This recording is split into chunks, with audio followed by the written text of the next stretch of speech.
महाराष्ट्र शासनाने पवनार ते पत्रादेवी नागपूर गोवा शक्तिपीठ द्रुतगती महामार्ग राज्य महामार्ग विशेष क्रमांक 10 म्हणून घोषित केला आहे आणि शासनानं महामार्ग अधिनियमान्वये नुकतीच शक्तिपीठ मार्गासाठी जमीन अधिग्रहण अधिसूचना जाहीर केलेली आहे। हा महामार्ग खानापूर तालुक्यातील माहुली, वलखड, चिखलहोळ, भाग्यनगर, बाकुजवाडी, नागेवाडी, घाणवड, हिंगणगादे, विटा, भाळवणी तर कडेगाव तालुक्यातील नेवरी, आंबेगाव, वडेरायबाग, वांगी, शिरगाव, देवराष्ट्रे, कुंभारगाव या गावामधून जाणार आहे। या महामार्गासाठी खानापूर कडेगाव तालुक्यातील हजारो एकर जमीन अधिग्रहित केली जाणार आहे हे अशा अधिसूचनेवरून दिसून येते। ही अधिसूचना या ठिकाणी काढण्यात आलेली आहे। आता वस्तुस्थिती अशी आहे की आपल्या खानापूर तालुक्यातून आपला सांगली ते बारामती हा राष्ट्रीय महामार्ग 160, गुहागर ते विजापूर राष्ट्रीय महामार्ग 166E हे 2 राष्ट्रीय महामार्ग जातात। विटा नेवरी सातारा हा राज्यमार्ग 140, विटा अळसन कोकरूड हा राज्यमार्ग 150 हे 2 राज्यमार्ग स्टेट हायवे जातात। त्याचबरोबरीनं विटा लेंगरे प्रजिमा 25, विटा पारे प्रजिमा 29 या रस्त्याचं हायब्रिड ॲन्युइटी अंतर्गत रुंदीकरण आणि कॉन्क्रिटीकरण करण्याचं काम सध्या सुरू आहे। कडेगाव तालुक्यातून गुहागर विजापूर रस्ता पुढे जातोयच, त्याबरोबरीनं पुशेसावळी कडेपूर वाकुर्डे हा राज्य महामार्ग 158 त्या ठिकाणी अस्तित्वात आलेला आहे। त्यामुळे या तालुक्यामध्ये अपेक्षित रस्ते आहेत आणि ह्या सर्व रस्त्यांचं गेल्या 10 वर्षामध्ये रुंदीकरण आणि मजबूतीकरणाचं काम झालं आहे। त्याला फूट 20 फूट 25 फूट अशी बरीच जमीन गेलेली आहे आणि कुणीही या मार्गाच्या रुंदीकरणामध्ये अडथळा केलेला नाही किंवा रुंदीकरणासाठी काही पैसे मिळालेले नाही। आता पुणे बेंगलोर हे ग्रीनफील्ड हायवे खानापूर तालुक्यातून माहुली, वलखड, वेजेगाव, भेंडवडे, साळशिंगे, जोंदळखिंडी, वासुंबे, रेणावी, रेवणगाव, घोटी बुद्रुक, घोटी खुर्द या गावातून जाणार आहे। याशिवाय सांगली जिल्ह्यातनं नागपूर ते रत्नागिरी हा 166 नंबरचा राज्यमार्ग राष्ट्रीय महामार्ग जातोय आणि त्याचं नुकतंच काम जवळजवळ आता पूर्ण होऊन गेल्या 2 वर्षापासून तो रस्ता कार्यान्वित झालेला आहे। आता शासनाचा जो उद्देश आहे की शक्तिपीठ माहूर, पुन्हा तुळजापूर, कोल्हापूर, पंढरपूर ह्यांना जोडायचा असा एक उद्देश त्यांनी जाहीर केलेला आहे। वस्तुस्थितीत हा 166 जो नागपूर रत्नागिरी मार्ग आहे त्या मार्गावर कोल्हापूर आहे, तुळजापूर आहे आणि माहूरच्या सुद्धा जवळनं नांदेडमधनं तो मार्ग जातोय आणि त्या रस्त्याचं आत्ता नुकतंच 2-3 वर्षात काम सुरू झाला रस्ता। अजूनही अपेक्षित वाहतूक त्या रस्त्यावर होईना झालं आहे, अपेक्षित टोल कलेक्शनसुद्धा होत नाही अशी परिस्थिती आहे। अशा परिस्थितीत आता हा नवीन शक्तिपीठ मार्ग त्या रस्त्याला साधारण समांतर अशा पद्धतीनं काढला जातो, त्याची काय आवश्यकता नाही। आता आपल्या तालुक्यापुरतं जर बोलायचं झालं तर ह्याच्या पूर्वी शेटफळकडनं असा बानूरगड, जरंडी अशा पद्धतीनं जाऊन तो कोल्हापूरच्या पुढं सांगली आणि कोल्हापूर जिल्ह्यात जात होता। तिकडल्या शेतकऱ्यांनी विरोध केला म्हणून आता हा रस्ता बदलून हा माहुली आणि इकडनं प्रस्तावित रस्ता केलेला आहे।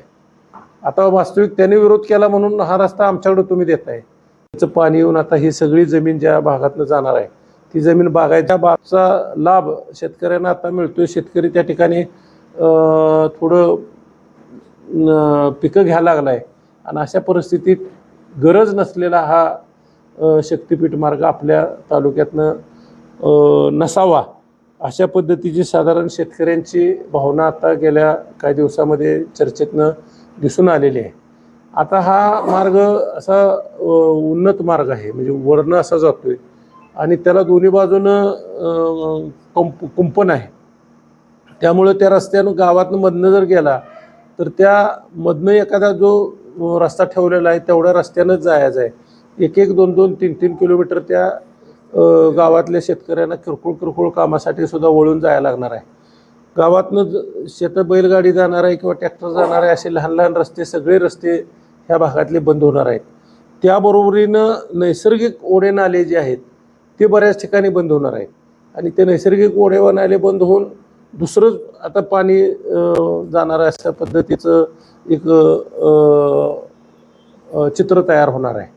त्यामुळे ह्या रस्त्याची वास्तविक आपल्या तालुक्याला काही गरज नाही आणि तो नसावा अशा पद्धतीची लोकभावना आहे. आम्ही आता ह्या अधिसूचना काढलेल्या आहे. त्या अधिसूचनेमध्ये ज्या शेतकऱ्यांच्या जमिनी जाते त्या गावामध्ये जाऊन थोडं लोकांच्यामध्ये जनजागृती करणार आहे तुर्तास आता आणि त्यांना ह्या सगळ्या गोष्टीचं परिणाम अधिक फायदा किंवा त्याचे होणारे दुष्परिणाम या सगळ्या गोष्टीची कल्पना देणार आहे. 1997 साली पहिला द्रुतगती मार्ग पुणे ते मुंबई झाला.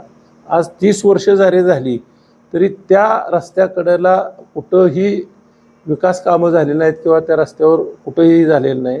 त्या रस्त्याचा लाभ हा पुण्यातून मुंबईला जाणे एवढ्या एकाच कामासाठी झालेला आहे. त्यामुळे शक्तिपीठचा मार्गचं कोण एखादा सांगेल की हे आपल्याला असं फायदेशीर आहे तसं फायदेशीर आहे, याचा फायदा त्या स्थानिक शेतकऱ्यांना, स्थानिक गावातल्या लोकांना कुठलाही त्या महामार्गाचा फायदा होत नाही. त्यामुळं हा शक्तिपीठ मार्ग होऊ नये, तो रद्द व्हावा आपल्या तालुक्यातून, अशा पद्धतीची भूमिका आमची राहणार आहे. सुभाष बापू आहेत, किसनभाऊ त्यांच्या गावाच्या मधनं ग्रीनफील्ड हायवे जातो. सुभाष बापू कडेगाव तालुक्यातल्या निवरी, आंबेगाव, वडेराबाग या संदर्भात त्यांचं निवेदन करतील. तर अशी लोकांच्यामध्ये जी भावना आहे त्या लोकभावनेला साथ देण्याचं काम आम्ही करणार आहे. बोला दोन्ही. होता तो याच्यापासून झाला होता, शेतकळपासून कवटेमंकाळ तालुक्यात झालं होतं. त्यावेळीपासूनच आम्ही त्याला विरोध केलेला होता. आमचं म्हणणं होतं की ह्या महामार्गाची आवश्यकताच नाही. जो आता प्रत्यक्षात जो महामार्ग अस्तित्वात आहे, पूर्ण झालेला आहे, त्या पूर्ण झालेल्या महामार्गावरच पुरेशी वाहतूक नाही. असं असताना त्याला समांतर असणारा दुसरा महामार्ग काढला जातोय.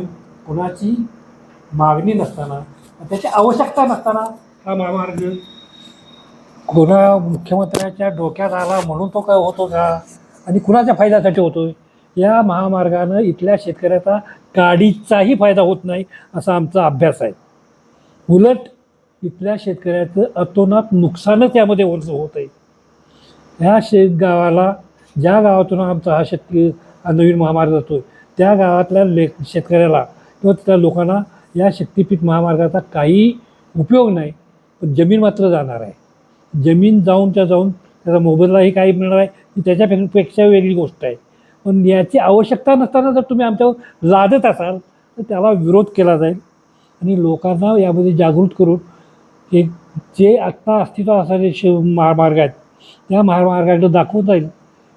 आत्ता सांगितलं बापूंनी, पुणे मुंबईचा महामार्ग आहे, समृद्धी महामार्ग आहे. या दोन्ही महामार्गाच्या ठिकाणी शेजारच्या गावाला त्याचा काडीचाही उपयोग होत आहे. तरी त्या गावात तो महामार्ग त्या गावातून गेला म्हणून त्या गावाचा काही वेगळा विकास झाला असं दिसत नाही. उलट तो महामार्ग त्या गावाच्यासाठी अडचणीचाच झालेला आहे.